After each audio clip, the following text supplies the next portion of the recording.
Office जाते हो मतलब तुम ही काम करते हो, तुम ही बिजी हो। एक दिन जी के देखो मेरी लाइफ, समझ जाओगे। एक दिन मेरी लाइफ जियो, पता चलेगा। नहीं खाना मुझे। हाँ तो मत खाओ ना। आइडिया। आपका फोन पापा दे। Ajay, sales are down. Need you here right now. ASAP.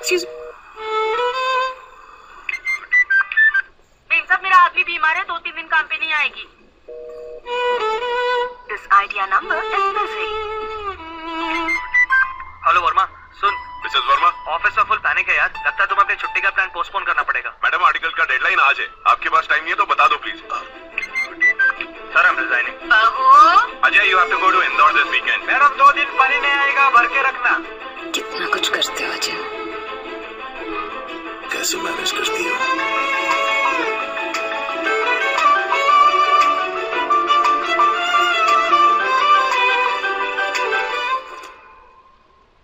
Rahul, तो कैसा रहा तुम्हारा दिन?